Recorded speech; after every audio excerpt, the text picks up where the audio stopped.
What's up, guys? So today I am kind of an early bird because I spent all morning making call after call after call after call, trying to figure out what my plan is going to be with my car that I was telling you guys about last night. So now that I have that sorted, I decided to take about half an hour to just clear my mind for a little bit, relax, be human again. And I fell down some kind of a rabbit hole on YouTube. I had been suggested content that involved sports. And it usually was the positive aspects of it, like, oh, watch this shot by so and so from, I don't know, half a court. I play basketball. So to me, that stuff is fascinating because I know that I am not going to be a pro basketball player ever, because some days I have aim and other times I am a stormtrooper when it comes to shooting. So it's something that I like to practice because I think the act of just throwing something and to be coordinated enough for it to make it to its goal, to me that's exciting. So I like to practice just shooting basketball. But then there was another video that I watched in which it went on about gymnasts. And I'm like, you know what? I love gymnastics. If I would have had access to it when I was a kid, I would have definitely opted for doing it because I love the art and the act of just backflipping and flying and jumping and spinning and turning and flipping. All that stuff to me is just freaking fascinating. And when I was a kid, I would always try to imitate that, but I was such a chicken about getting hurt that I decided to just not be a monkey about it without any supervision. And then I also knew that you could get seriously hurt from that. So I said, as a child, you know what? Let me not do that because I know that my mom would definitely not like that. So first I would have to suffer the pain of the injury and then the pain of my mother's wrath and of course her probably lashing out at me and being like, you were dumb and you were stupid, why did you do that? So I just said, no, let me just chill out, calm down, and not imitate anything that I may see on TV because clearly those people, that's why we need signs, parental advisory signs in front of shows telling you, watch for your kids. They may not understand what's happening. This is dangerous acts conducted by professionals.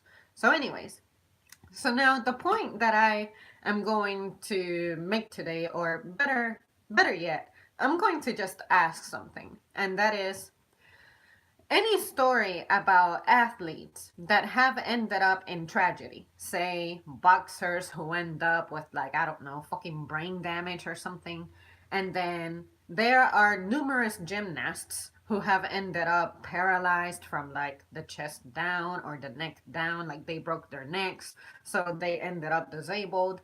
And their lives ended. Some of them died, some of them lived to have their own families and stuff, but they're still paralyzed and disabled and whatnot. So all I kept hearing when I started watching the tragic videos about sports is that when you're a young athlete, you are particularly vulnerable. It makes sense. Young people are vulnerable. We are in an emotional state as well. Like we are figuring out who we are, what we want, what we feel, what we think. And it is the responsibility of our influential adults, being our parents, our coaches, and shit. Let's even mention pastors, because for the most part, you end up going to church whether you want or not want or don't want to. So basically, the influential adults in your life, they're always trying to push you and encourage you and do things. And I personally benefited from having an influential adult in my life besides my mother, and that was my godfather. And he was always talking about, you're so intelligent, you're good in science, why don't you go become a fucking doctor or something? Or why don't you become a rocket scientist or something? Like, basically, my potential was observed, the potential that I knew that I had. But then I was being pushed in a direction that I did not want to go. I was being, like, persuaded into doing it. And I kept telling this individual, I know you have good intentions, you have my interests, and you want to have me well prepared in life. You want me to be ahead of the game, right? But I do not approve with your methods because you are trying to get me to marry something that I personally do not consider is what I want for my life. So, say to become a doctor or a rocket scientist, whatever the hell, I would have had to go to school for a long ass time. And guess what? I was already burned out, overwhelmed, bored. Just, I was done with school. I was done with the academic setting. I'm not going to dwell on that because I have mentioned this before, and you guys who have been watching me for a while, you know what I'm about. But I made the decision of not exposing myself to that because I knew the risks. The risks are I'm going to be in school for a long time. I am going to be miserable. I'm going to be depressed. I'm going to be away from family. I'm not going to have a life. I'm going to have to work. I'm going to have all this stress. And in the end, is it really going to be worth it for me? Like, in the grand scheme of things, is that going to satisfy me? Say, what is it like to be a doctor? It probably has a crazy ass schedule. I'm going to see grotesque things. I'm going to work endless hours. Sure, I'll have a lot of money, great, and I may be able to afford longer, more better quality vacations, but the process of me obtaining those benefits, is it worth it? Is it something that I want to put up with? And the answer, sincerely, was hell no. It's not because I'm not mentally equipped to handle it. I am. It's just that it's not what I want for me. So, when it comes to sports, we have these young people who are aspiring, may or may not be aspiring to become, say, Olympians or just pro athletes, make it to the NBA or the NFL, whatever it is that is like the top of the game of whatever game it is that they're playing. So you have coaches who are good at what they do. Their job is to coach you. When you are coached, is because you have someone who is typically older. They are experienced. They know what it takes for you to achieve the greatness that you seek, the recognition that you seek, the success, the fame that you seek. They see your potential. They try to polish you here and there what it is that you need to be able to like sharpen your skills to where you can become competitive. So when an athlete gets injured, say the cases of gymnasts, I heard stuff about there's so much pressure in these young girls to be skinny, be small, have the perfect weight, be like there was a gymnast who she was already like super tiny and a judge or something was telling her that she needed to lose more weight. Long story short, she ended up dying from anorexia. And I'm like, yeah, because when you are like a teenager and you're only weighing 40 pounds, that's not normal, or if you're weighing below 100 pounds already, that is just going to deteriorate your body. The human body is not supposed to be that tiny, especially given your genetics. To me, she seemed like someone who had the potential of being just bigger. Like, there's people who have small body frames and have like small bones. Like, I want to say, when I think of small framed people, I think of Asian folks. Like, Asian ladies, they tend to be just small framed. There are some of them that can get a little bigger, but typically the trend is that they tend to be on the small frame side. Whereas you have other folks, other races, say blacks, and I want to say folks who look native, we tend to be bigger. So we need to satisfy the body nutritionally with what it needs, and then judges are only concerned about an image that they want to put out. When you reach that point, that's when you say to yourself, you know what, is what I'm doing really worth it? Is this good for me? Because I find that everyone is playing the victim role of, oh, we are just a victim of the system, we're just a victim of the pressure. Like, these girls were influenced into doing bad things and the coaches meant well, but they ended up driving this girl to starving herself, or driving this girl to working out when she was tired, and then she tried a flip and she busted her neck and ended up dying from being paralyzed and all that. And I'm like, is it truly the fault of the sport, the fault of the coach, the fault of the judges and the system? of competitiveness? Or does the victim, the athlete who ends up injured, do they also have a degree of responsibility to be held accountable for? And the reason I say this is because when you drive, you accept that you're going into the road with more cars. There's going to be someone drunk. There's going to be someone distracted. There's going to be bad weather. There's going to be holes on the road. A fucking deer can jump in front of you. You're not expecting that. You are accepting the risk associated with operating a motor vehicle. So, when you play a sport, when you are flying and doing flips and somersaults and all that stuff that a simple slip can cost your life, which it has happened numerous times, have you not accepted the risk of what you are doing, the risk associated with the sport? Why does it take a tragedy for you to be like, well, in reality, the coach was a dick. Well, in reality, the judges were harsh. Well, in reality, the competitive aspect of, you need to be able to flip in the air 5 times, I don't know, 4 times, 2 times to get a perfect score. It's the fault of those criteria to be considered a champion. No, no, I think that you need to accept that what you're doing is dangerous. Stuff can go wrong, stuff may go wrong, and stuff will go wrong from time to time. It may not be to where your body is like completely paralyzed or something, like you get a really bad injury or you end up dying. Some people make it to be great Olympians and they live to tell the story until they're like 60 or whatever. But some folks unfortunately don't make it. When you go into the military and you are infantry, you may come back home, you may come back home in pieces, or you may not come back at all. You have accepted the responsibility and the risk associated with the career, with the job that you are doing. So, even if you're a child, even if you're a teen, even if you're an adult, if you are running, flipping, turning, flying, like jumping poles and whatnot as a gymnast, as catching a ball as a football player, and you're getting run over by heavy dudes, you accept that stuff can and may go wrong. You end up sore from that stuff. You have sports injuries, no matter what.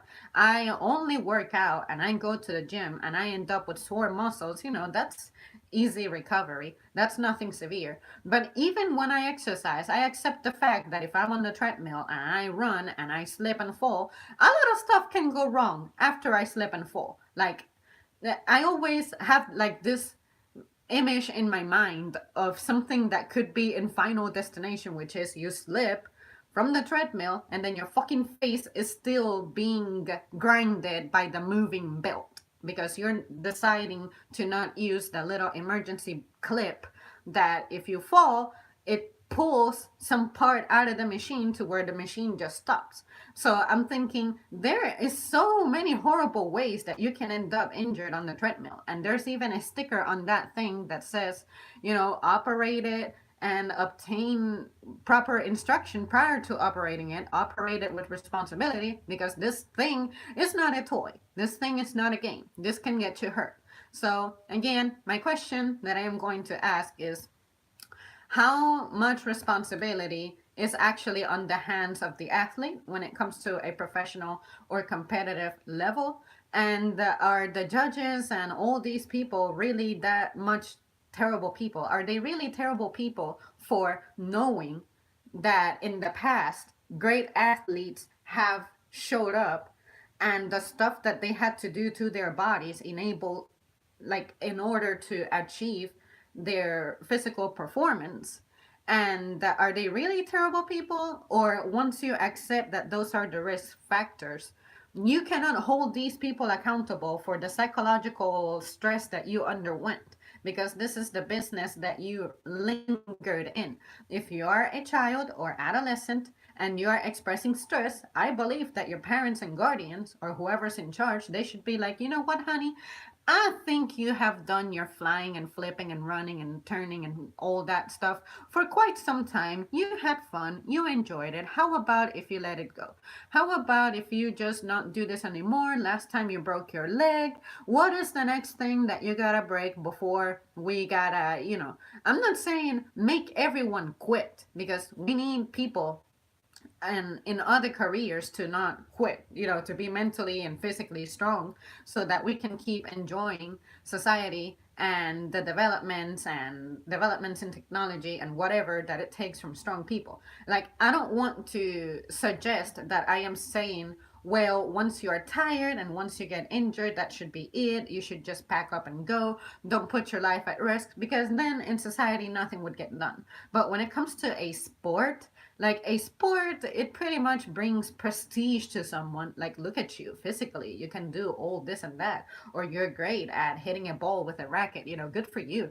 Like, that stuff is impressive. I get how awesome it is to have a skill, to have good sportsmanship, but in the grand scheme of things, how useful is an entertainment in our lives? That is a form of entertainment. So I don't feel like it really contributes to society in a significant enough way. Besides, you become famous, and when everything goes right, when everything goes well, which is, look at me, I am a celebrity because I was able to whoop many people's asses. I am a wrestler, and I get all this fame and money, and I can decide to do good stuff with my money and maybe donate it to good causes. Most famous people, they do charity work of some sort. That I applaud it. You cannot do charity work if you don't have money. But I'm just saying that when I hear cases of the tragedy of a certain sport, because these people are exploited, they don't sleep, they don't eat, they go to extremes, they wake up super early, they're training 12 hours a day or something. It's like, okay, you have accepted that terms and conditions.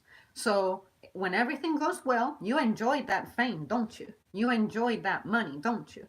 And I know that to some extent you wish that you did not have that fame because people start recognizing you, you get all these pressures, and you're like, maybe this was not such a good idea. Maybe becoming a star, famous, and recognized, and just all kinds of prestige, maybe it wasn't so great after all. You discover way after. But that's why I, individually, personally, before I make a decision, I consider everything that could possibly go well and everything that could possibly go wrong. Just like I picked my example for me being a doctor or not being a doctor, I said, you know what? Money will be good, the prestige will be good, the fact that I can save lives is good, but do I really want to put myself through that stress? Do I want to be a decade in school? Do I want to be uncertain about how I'm going to make ends meet during the time that I'm away? I'll need to work. So, how can I balance an educational life, a work life, and let's face it, a personal life? I'm still a person, young person, human, with feelings and things that I want to do. So, I decided to not do that because I felt like it wouldn't really fulfill me. And it's not like being a doctor is something that I dreamed about. And there's also the political side of things. As a doctor, there is stuff that I would want to do for my patients, but then eventually there's going to be the tough decisions to make. There's going to be the patient whose lives I cannot save, and it'll make me feel like it was my fault and I did not know how to practice medicine, but that's not true. Some cases I'm like, what if my mind is out of it and I make a mistake? That's the end of my career. Like, I can get my license revoked. I can, just for a simple, silly, stupid mistake. That's part of the terms and conditions of being a doctor. You need to be able to practice that regardless of what's going on in your life. And I'm like, no, if I can stay away from that, I will. I admire the folks who can handle it, who everything has gone well for them, and they can still keep their licenses and practice medicine for 30, 40 years, whatever. But I'm saying that is some kind of a gamble that you take. And I personally do not like to be riding on luck, or I like to know what the future has in store for me, because if I went through an experience like that, it's like I'm by myself. I don't have, I just I just don't feel like I could handle it, period. So, how about if I can avoid the disaster from happening and just keep myself at a level that I am comfortable with before I just get pushed into something where I will only figure out what it is about, God knows when, and I may not even feel satisfied. I would be going into that career because someone pretty much forced me into it. They said I had the talent, I had the potential. So they're like, you should go for it because it's going to leave you with a lot of money, and money is going to, become a big deal at some point. And I'm like, as someone who doesn't function on ambition, you need to convince me in a different way. How is it going to feed me spiritually? Sure, I'm saving lives. That's awesome. Families who get to, keep their loved ones for a little longer. But I still don't feel like I am being satisfied in my personal quest, So that's what I'm saying, guys. When it comes to these athletes, have we taken the time to find out about them? Is playing sports really what you want? I know you're happy and you experience the excitement of people clapping for you and the potential of even competing on higher ranks in the more elite side of the sport. Is that something that you really want? Or are you just being driven by the hype of, I love the attention and the fame that this brings me? So, really, are coaches really that bad? Are the judges really that bad? Or do you individually need to take responsibility for your aspirations? Another thing that I can throw in there is the woman who has a consumeristic mentality. Oh, pink stuff is expensive. Oh, women products are expensive. Well, have you considered how much it costs to make, the quality of the ingredients used, and what it means to actually have the color pink put into things? Like, I was reading a long time ago about how to paint a plastic, you have to heat them to a certain degree of something. There's like three levels to it: low heat, medium heat, higher heat. And then pink just so happens to be an expensive color to put into things. So women are just looking at two similar things and going like, oh, it's the pink one is unfairly more priced, that's unfair. And I'm like, no, there's also a psychological study that went behind it. Women tend to be consumers. So you have to be responsible for your mentality. If you have your values placed on how much cool stuff you can own, someone out there is going to take advantage of that. And you cannot blame the person who is smart enough to capitalize off your psychology. It's not really that bad when you think about it. You just have to practice self control and discipline. But it's easier to blame someone else than for you to take responsibility for the way that you manage your life, manage your money, and also the decisions that you make. I admit it, on a few occasions I have done stupid shit, and I'm like, I fall victim to the marketing of something. I could have chosen something that's cheaper, but I'm like, nah, let me pay that extra $2 so that I can get a smoother, I don't know, razor or a better gel for my skin or something. That I am making the decision. But I also consider the fact that it seems to be better for my health. So if you like good stuff, you have to be willing to spend for it. But see what I mean? So same thing with competitive sports. You have to be willing to take the responsibility of what it means to do what it is that you're doing. You can get hurt, you may get hurt, and some people will get hurt, and that'll be the end of their lives. So the sport itself, what you do, is already dangerous. No amount of coaches, no amount of judges, no amount of doctors is going to make the sport any less dangerous. What they can do is something that they have already done, which is ban specific skills from being performed during competitions. That is a step in a more decent direction, but eventually, if you ban every single cool skill out there, what would be the point of holding the competition? What would be the point of the sport existing if you're going to really, really keep it very basic? Like, what have we not seen already? I think the whole reason something is competitive and fascinating is because you have new talent, you have new challenges, you raise the bar a little bit, and that keeps the interest of people to keep watching the sport. But I feel like those very elements is what's being attacked here. So, anyways, you guys, I believe that I rambled enough and made my point, so I'm gonna catch up with your comments. And after that, I gotta bail. Hi, Garuda. If your question is one of accountability, that's a really hard question to answer. You might also blame the fans of a sport for creating such a demand for a risky environment. That too. I guess I just mentioned it, which is it's fascinating to watch people who do stuff that's not average. I cannot do like 97% of the stuff that gymnasts do. I cannot do. So for me to know that someone can do those amazing things, it's like shit, I want to see that.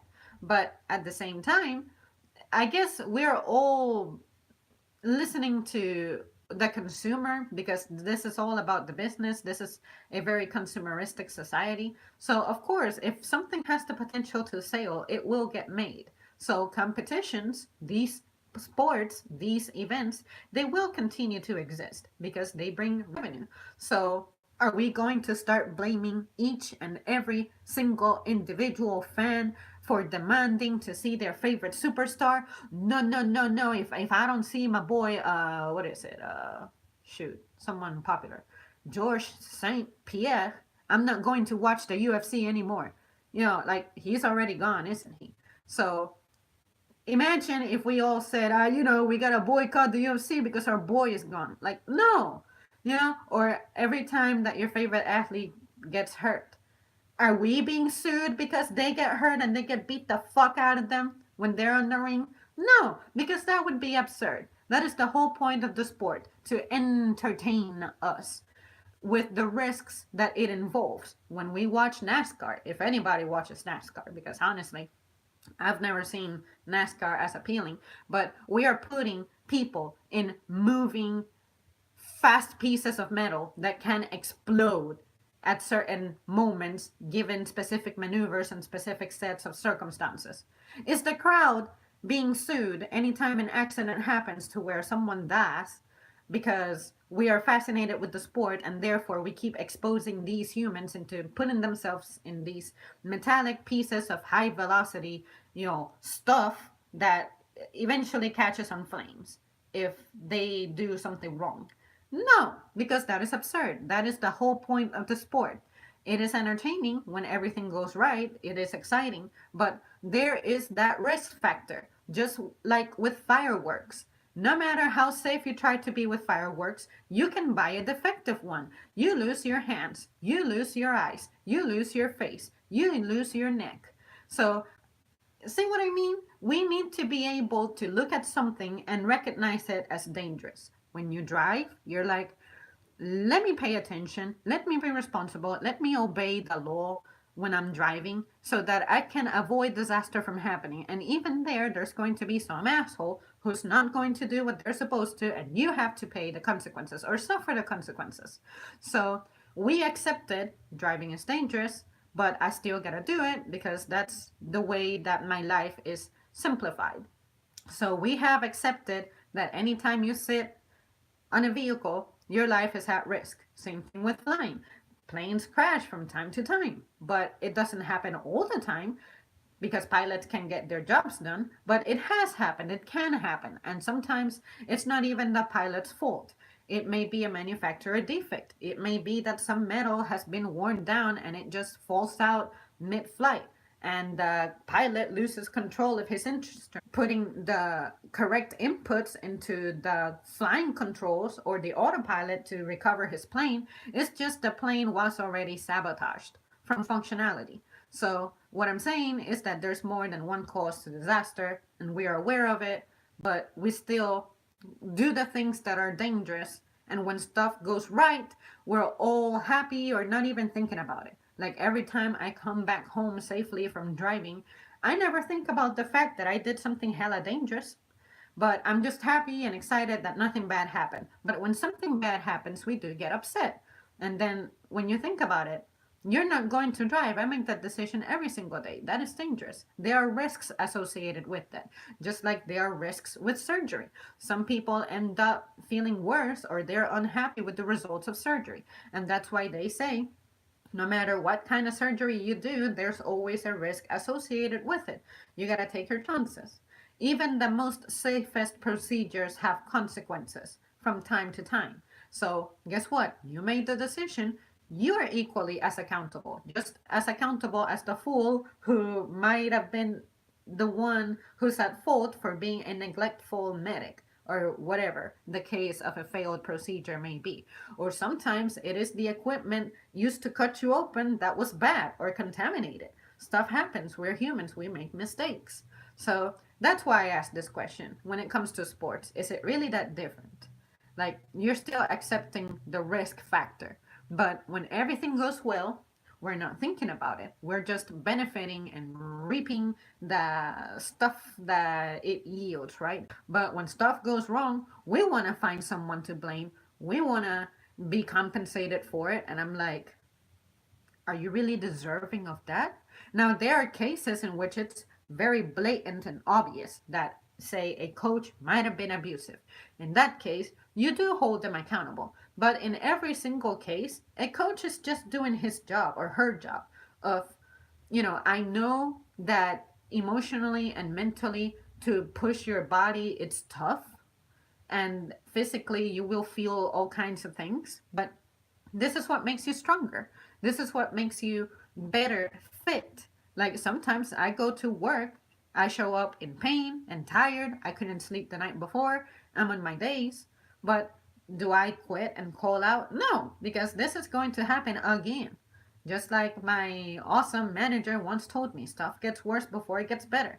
So, how about if you go through the hardship so that in the future, when you see it again, you're not as intimidated by it? See what I mean? So, when it comes to you being judged and pushed in sports, is it really that terrible?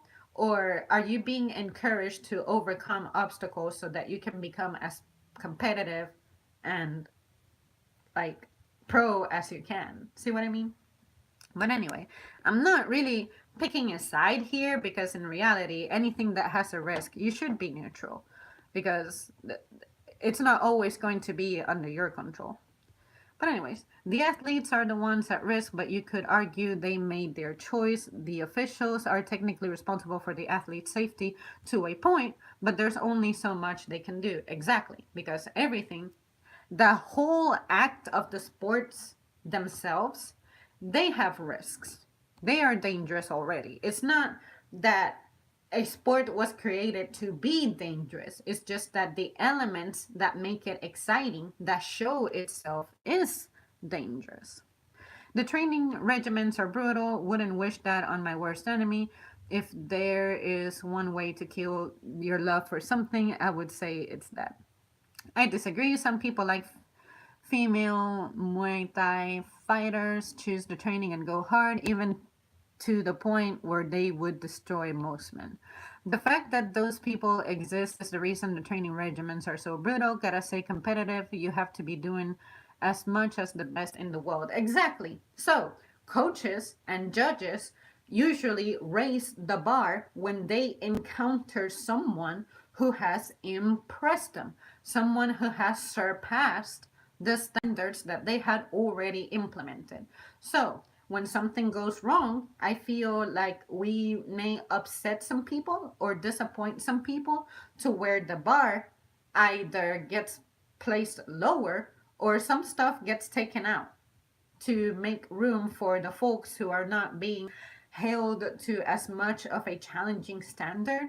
And now it's like anytime we lower the bar for something is to accommodate for someone who may not be in the best shape.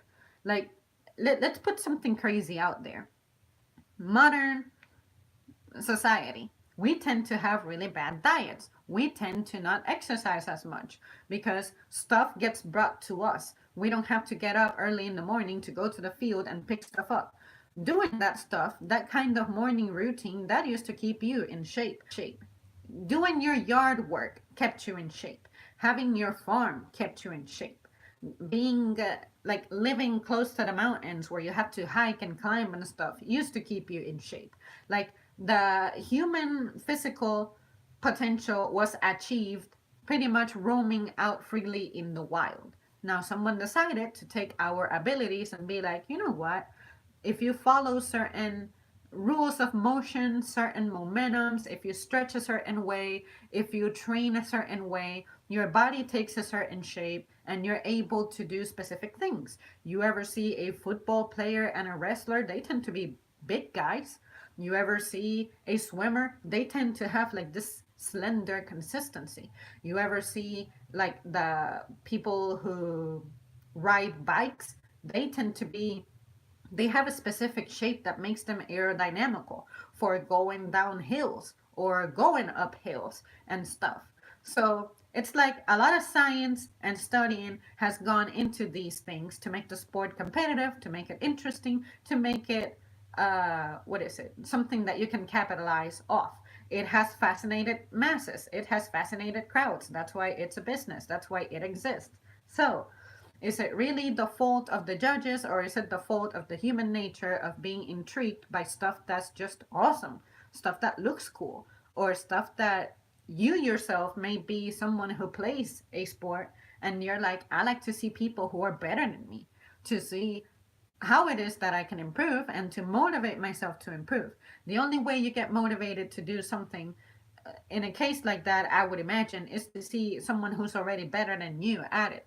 Clearly, if you're not part of the elite, it's because you need to be better or you need to be discovered. Why have you not been discovered? Oh, because I have not impressed someone to the degree that they need for me to be recognized. See what I mean? So I feel like these days we are becoming too sensitive and too emotional to where we are only examining the emotional and psychological effect of things, and we are lowering bars, lowering standards, and stuff is losing its appeal. A lot of people keep saying, movies are not what they used to be, sports are not what they used to be, being at work is not what it used to be. So, why is that? Is it really that difficult to grasp? So, I don't know. But, like everything I say here, I may be missing the point. I just have a wild opinion, and you guys let me know your thoughts like you're doing. If you really love what you do in that regard, more power to you. The top of each field tend to eat, sleep, and breathe their craft, sometimes to the exclusion of regard for their safety.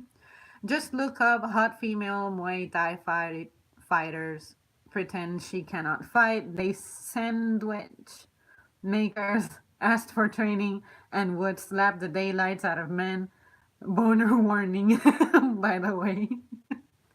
Them NASCARs go about 200 miles per hour. Yep. It definitely sounds like the speed that a human should be traveling, right? On a device that they invented that is susceptible to mechanical failures, right? Yeah. Hi there, gorgeous. How are you today? What are we discussing about sports today? Hopefully, Ninja, you were able to piece together what it is that I'm talking about. I know I kept rambling, but I need to ramble before I lose my point. But yeah, good to see you. Yeah, that stuff happens sometimes, dear. I think more factory recalls should be done on vehicles and planes. Every time you go under for surgery, you have a 50-50 chance of not waking back up. Exactly. Like there's people who you give them just a slightly wrong amount of sedation and they never come back. Like, is that your fault? Could you have seen that coming? Like, this person's tolerance was clearly low. How could you have predicted that? So, everything has a risk because there is something that you may not consider. Anytime something new gets made, it is very difficult to consider the kinds of repercussions it would have. Did anyone, like realistically speaking, did anyone 10, 15, 20 years ago look into the future and they were like, the internet is something that has been developing. Eventually, the internet is going to be this size, like we'll be able to carry it everywhere. Eventually, the internet is going to keep people entertained. Eventually, the internet is going to be something that distracts people. Eventually, the internet is going to be a way to make money. It's going to be a way to commit new crimes that we won't be able to stop or we would have never even seen coming. It's going to be a way people are going to meet and, I don't know, create families or make commit more crimes, or new relationships may happen. Could anyone have imagined that happening? Probably not. But definitely nobody could have seen certain safety concerns associated with that, like the crimes that you can commit online now. Who could have predicted that? Who could have seen that coming? So that was a risk factor associated with developing something that was going to be cost efficient and that everyone could get their hands on. And could anyone have predicted the psychological effects that having access to the internet like that would have? Like all these people who apparently have committed suicide because of the social media pressure and hate that they have received. I don't want to invalidate the experience of the people who have been attacked by millions of people online with negative comments. Like, I'm nowhere close to websites. But in the end, I'm like, do I really need to do this? I like it. I like to use YouTube. I like to use other social media. So if I were being attacked on that, you know what I can do? Just filter it out. Some stuff is going to be true, some stuff isn't. So, what is your value? Those who truly believe in you know the truth to where you don't need to be constantly trying to clean your name. But how about this? How about if you try to do things to your best of your ability, stay out of trouble, do not let the fumes get to your brain, and you should be fine. So, could anyone have predicted that this was going to be a way in which the human ego could be developed, manifest, and could also consume some people? Nobody could have predicted that. And that's what I'm saying. There are so many of us with different minds, different ideas, different sensitivity levels. We cannot account for everybody. So in sports, there's people who are going to have high pain tolerance. Some people are going to have high emotional tolerance to where they can do the stuff that Garuda mentioned about those fighters. Like they're ready for this stuff, but there's going to be folks who cannot do it. So, do we need to continue to lower the bar to accommodate those folks who cannot do it, who cannot stand that, who do not have the discipline? Or, how about this? Here's $1 million idea that already exists. Create divisions based on certain skills, certain body types, certain weights. Like when it comes to fighting, it's not that you clump fighters together and you compete for just one title. No, you have the heavyweights, you have the whatever other rankings there are. I'm guessing you know what it means. Like different weights, different classes, different fighting styles. So steps are being taken to give everyone a fair chance at being competitive. But when it comes to the grand scheme of things, we cannot continue to make it easy because what would be that incentive? As humans, we keep developing things because we try to imagine making our lives better and simpler. When it comes to sports, this entertainment industry, you have to get creative because at some point we're going to be saturated from watching the same stuff. Only a new generation of viewers may find that exciting because they're kids, they're younger, you have not had experience at watching sports events, but eventually they'll be saturated and they will demand certain things, and they're going to be the age group that drives your sales. So, how do you get creative to cater to them?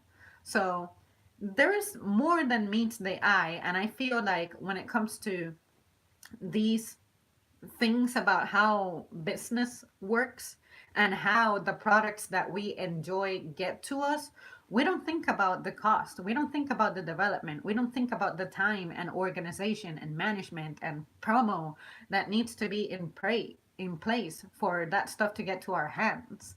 The amount of processing.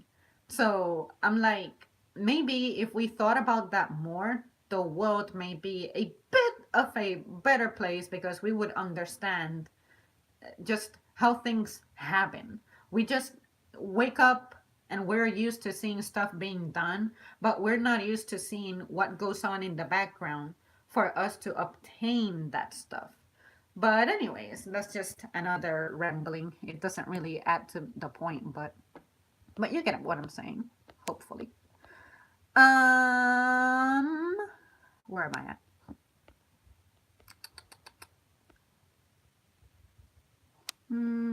Actually, I forgot to mention Muay Thai is a brittle to the point where referees has to block the true art of Muay Thai versus some idiot kickboxer or MMA fighter. The sex keep you in shape. Well, from what I understand, it is a pretty good exercise. So definitely. Now, I wouldn't say that there is such thing as competitive sex because seriously, how different can the act get? But anyways, you guys who are experienced with the what is it with the art of it, I guess inform a girl because I have no idea. I have nothing to contribute. But because it is something that involves physical movement, I would imagine that you can get a good workout out of that. But anyways, you guys feel free to turn that into a sex chat and I'll just sit back and indulge in whatever it is that you say. But of course, it is definitely a physical act. So there is, I'm not saying that you're going to become like, what is it, have a Hollywood type of body shape because just how do you physically, what kind of body type would that give you? You know, based on the, for you guys, I would imagine that your abs are being engaged during the act. Let's just think about it for a moment and break it down. I would imagine that there's glute action as well. So I'm guessing you can become botanic and I'm guessing you can have better abs as well, but I'm not sure how the male anatomy works when it comes to the act of getting laid because I'm not one and I've never been on the receiving end of it either or involved in the act. So, what muscles are engaged besides the obvious one? You can spare me from that detail. But seriously, when the physical act is going on, what exactly is being engaged? And then, if you can somehow keep that up consistently for minutes and do reps and sets like we do at the gym while we are training our bodies, wouldn't you have a specific body shape that we can look at you walking down the street and we can go like that motherfucker is a sex monster, you know, he is great at what he does, he is a pro at it, you know? So yeah, you guys let me know. Like that is a serious question since you brought it up. It's like let's discuss it while we are at it.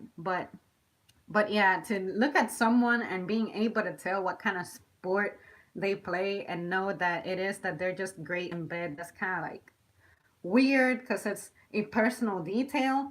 But at the same time, it's like, oh, yeah, why not? So, anyways, you guys let me know or do whatever you want with that information. Just be safe out there. um, Shoot, really? Is there no way for me to keep that from scrolling so that I can catch up faster? P.S. That's a killer hoodie. I appreciate it. You are entitled to your opinion, love, just as we all are. Eventually, my personal trainer will be an AI or robot. That doesn't sound far fetched, only because since we keep finding ways to avoid being physically involved with tasks, like automation and artificial intelligence is becoming something so popular these days, it's like eventually we will have coaches that aren't even human. So we are expecting for a non human entity to be able to understand us, mimic us, train us, raise us. And nobody, absolutely nobody, questions that or sees anything wrong with that. And yet, if in the future something goes wrong, we're going to be like, well, we shouldn't have done that. Well, we blah, blah, blah. Like all this talk about everything that could have gone wrong, but only when the disaster happens is when you want to take action. How about if you just prevent it? How about if you understand that there are some human things that you just should not try to replace? And there is a lot of understanding of human psychology out there already. And it seems to be that the less involved we are with stuff physically, then the more detached we become and useless we become. Like with airplanes, the more automation you implement, someone is going to get confused, someone is going to not be trained properly, someone may not get the memo on time, and in the end, you're not training hand flying as much as you should, to where when a disaster happens, you forget the very basics of why you're in that seat. It's like some pilots have literally crashed their planes because they forgot the basics of how to fly, like how to recover from a stall. How do you make your stall worse when that's one of the first things that you learn? So, well, the pilot got used to having many shifts in which he could trust his autopilot, but the moment something goes wrong, he doesn't even know how to react to it properly. So, does anyone not get concerned with that? You should be required to have maybe a shift in which you do some hand flying so that you don't become too dependent on autopilot. But of course, that's just my opinion, someone who's not in that industry. How does my opinion have any weight, right? But anyways, it doesn't hurt to explore that. Let's see, where am I at? The internet is evil, 80% porn, 10% dark web, and 10% fake news. That is my estimate. Do you ever wear that cool hat in the background? You know what? I have never actually worn it. I wore it to try it, and I have an outfit in mind that I could wear it with. But it's like the purse and the hat, and then I have a black dress somewhere there. And then I also thought if I don't do it with the dress, I could wear capri pants and have them have that tan color and have a black top. I have so many ideas for the outfit, but what ends up happening is it's too hot, or I never go out, or I just don't justify that look. But I do use the purse occasionally, more for the summer. But the hat itself, I'm just not a hat lady. I'm just not. And if I wear it, I want to wear it when I have straight hair. Because if I have it with poofy hair, what happens is my hair has a tendency of just poofing up, so it'll make the hat fall out.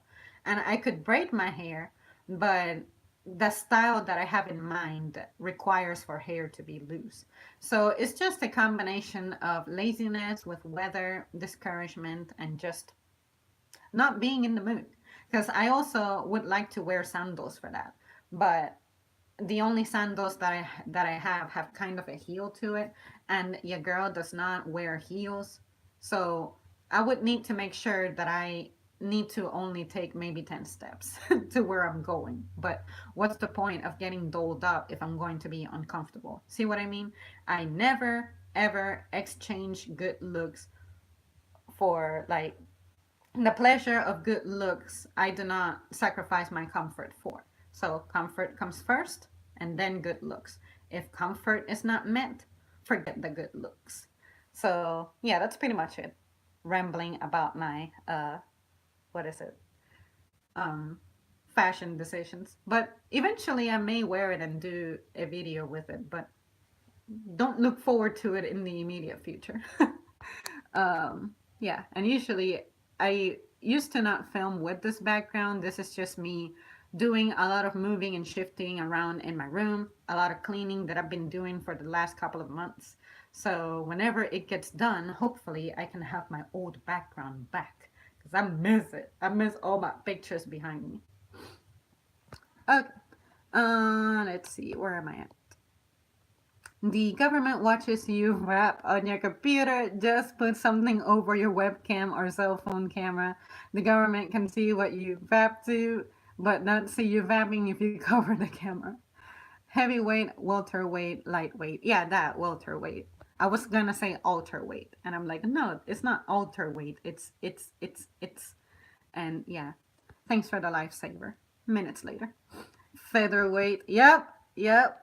People who has a lot of sex tends to look old after a year.